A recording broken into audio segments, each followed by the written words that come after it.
Previously on Aaron. Brad and I came to the conclusion that Les Miserables one, that being my old channel, it's basically dead. Like it's run its course. It's done. The thing is, when I said that, I meant it. Essentially, I'd just been for like this sort of one-to-one appointment type thing at Google Digital Garage, which was sort of like a little pop-up shop that was there just to help businesses and kind of small brands, etc., with things like branding, marketing, obviously use of Google services predominantly. It was kind of like a use our stuff sort of thing, but also will help give you information about the internet and how to do stuff. I'd kind of wandered into there on a whim. I was actually out working and was like, oh, this is a new and cool thing that I've not seen before. Let's pop in and talk to them and see what they have to say. And I ended up talking to a guy called Brad, who was a really cool guy. And essentially we agreed that from like a branding, marketing, business perspective, it was probably for the best that the Les Miserables one channel went like bye-bye. No more Les Miserables one. And there were a number of reasons for that. Obviously I've been making videos for a really long time. I mean, obviously I've not been making videos for a really long time, but like this channel has existed and videos have been uploaded to it for a long period of time. In fact, more than half of my life, actually. Because it's essentially taken nearly 12 years to get less than 600 subscribers, business-wise that's not really fantastic, because all of those almost 600 people that subscribed weren't really still around. Like, at best I'd probably get like, 30 to 50 people watching something, and the majority of those would come from other social media platforms and or the search function, and so the actual inherent benefit of those subscribers was pretty much nil. Additionally, there wasn't really a clear focus. I had so many different things that I wanted to do in different directions I wanted to go in. Also, the fact that I can't really make money on this channel, at least not through advertising. However, if I happened to get a video or, just in general become really popular and would have been making loads of AdSense money, but couldn't because I couldn't make AdSense money, that would suck. So on paper, the decision to move to a different channel, start again, have a clear brand focus and things like that, it seemed like the right decision. The issue, and the thing that I could never escape from, was the fact that I made the Les Miserables one channel when I was 11 years old, going on 12, something like that. I was 11 or 12. I was very young. All it was a platform for me to post things that I made. I made animations, and I talked about video games and stuff, and I just threw it up, and that was all that really mattered. Over time I started to, make friends and talk to other people and develop a number of different kind of things that I wanted to do or could do, and I started doing music and this and that and the other, and it went in a million different directions, as everything in my life tends to do, generally speaking. But as a result of this, and the fact that I've been posting things obviously highly irregularly and infrequently, but over the course of the last 12 years, that is more than half of my life that is in effect documented on the internet. And whilst I'm not always directly talking about my life and the things that are going on, it's also sort of a point in time, because the videos that I made represented where I was and the stuff that I either wanted to or thought I had to put out there. And a little while ago I was looking back through some of the older videos, and there's just little things. Like, if you look back at some of the vlogs from when I lived in Epsom, you can kind of hear me like sort of stage whispering almost. Like, it wasn't like a full "here I am, hello" talking to a camera, which I kind of developed over time because I thought that was what I needed to do to become successful and keep people's attention and get watch time. But I was sort of talking like, almost at this volume, maybe a little bit quieter, and it was because I had this like extreme sort of avoidance around people hearing the fact that I was talking to a camera and that I was making these videos. And it was just because I really aggressively didn't want people to hear. Like, for all that I'm obviously posting these videos on the internet and sharing them for anyone to see, it is simultaneously a deeply personal endeavour, and the fact that I'm talking to a camera about the things that are going on in my life, like, in the moment, there's kind of this inherent thing where that is between the self and the camera. That is where I'm sitting talking, and it's little details like that that you kind of pick up on from watching videos. Even small things like the way that I had my room and like what the room looked like, because obviously I don't live in those places anymore. For example, this room right now, in a gaming chair, I've got my little Once playbill that the man, the myth, the legend, Mr. James Hardy made for me. Bunch of GameCube games and Blu-rays and stuff, assorted things in the background. That's going to bug me because it's not where it was, is it? But all of these videos are like little portals into moments in time. And essentially what the Les Miserables 1 channel is not inherently a business or a marketing strategy or a niched down collection of videos about a certain theme specified to a certain audience. What the Les Miserables 1 channel is like a digital scrapbook of different things that I've wanted to make or felt like I had to make to impress people or get people to like me, but also moments in time represented through video and the person that I am at that point in time. The fact that I haven't really made any videos over the last 2 to 3 years is actually kind of sad, because so many things have happened, and when I used to periodically make videos saying, well, this is where I am now and this is what's changed, so much now has changed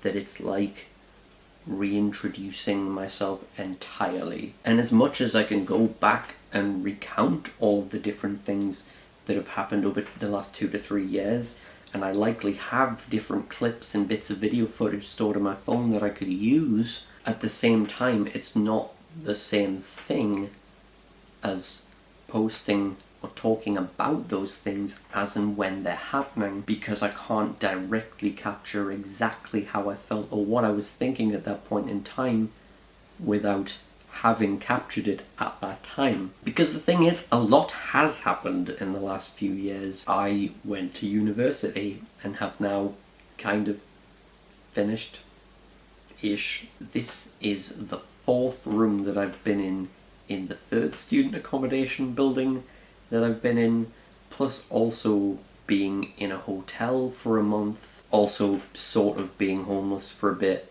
and sleeping on my mom's sofa for a few weeks, and also, you know, lockdown and quarantine and all the stuff that's happening in the world at the minute that is big world stuff that has been going on for so long now that it's not really as big anymore or as much of a thing, even though it is, but it's not. But I've not really captured any of those specific points in time until now. And again, yes, I can go back and retroactively talk about them, and I probably will, but I think the thing to do now moving forward is to capture things starting now and moving forwards, and then sort of explain things or fill in the blanks where necessary or like where appropriate. So if anyone has any specific questions or anything specifically they'd like me to talk about or tell stories about or whatever, then please do leave comments and things. Obviously I've not been around for a while to interact with people. If there's even anyone there at the moment to interact with, I don't know. But more to the point, this is for the me in the future that will look back to this and everything before it and everything after it. And you can't really have a digital scrapbook capturing points in time if you're not capturing those points in time and sharing them. So that is what I'm gonna hopefully continue to do to an extent. Maybe, I don't know. Because the idea of treating YouTube like a business requires a level of energy and mental resources that I just really don't have at the moment and really don't care to try to have. And so all sorts of things like views and subscribers and niches and marketing, blah blah de blah de blah, I'm really not overly fussed at the moment. Part of me just wants to sit and talk to a camera about stuff, and maybe not just sitting, maybe also looking around at this room, because then I have video documentation of what the room looked like when I had it, which in fact actually brings us quite nicely onto the fact that this room that I am in right now, I was due to move out of on the 26th of August. And today is the 31st of August, which means I'm going to have to probably pay an extra week's rent and also explain to people why I'm still here. There's a lot of stories that make up the story that is happening, and all these different threads and things, and I mean, so much happened at university and so many different accommodations, and I finally potentially got a diagnosis for whatever undiagnosed mental health issues I have or have not struggled with for the last however many years. But for now, right now, what I need to do is pack up this room and not have GameCube games and Blu-rays and a lovely playbill from James Hardy and a stack of books that I'm filming on and a gaming chair and all of the other things that are surrounding me.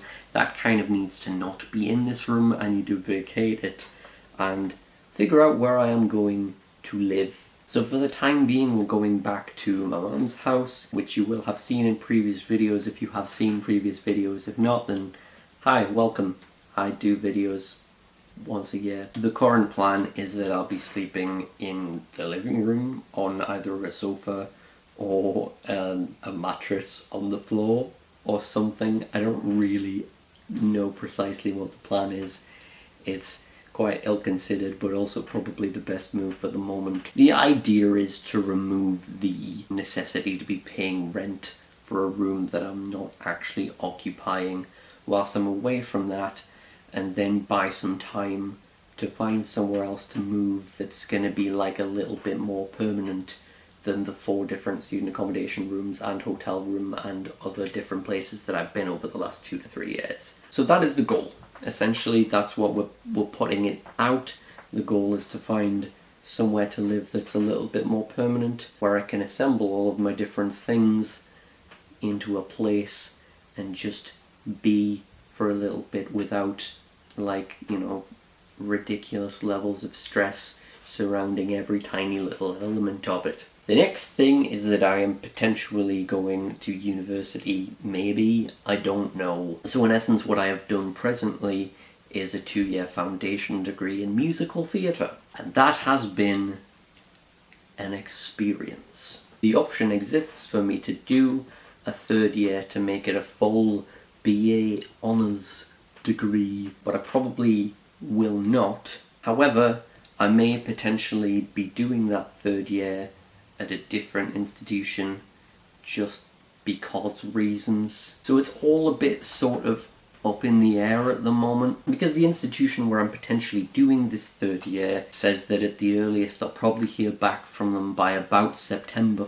4th, but the course starts on September 7th. If I hear back that I've been accepted for an interview or whatever, then I also need to have an interview over the weekend, which is not even possible, which means I'll also not be able to even start at the right time. And also I haven't applied for student finance because I'm not technically a student. And it's just a whole load of different things that are going on, and it's quite exciting and also very terrifying and very stressful, and I'm just constantly tired and have spent the majority of the day in bed rather than packing this place that I need to do, because I'm currently spending rent on a place that I live in but don't live in, and my tenancy's expired, and stress.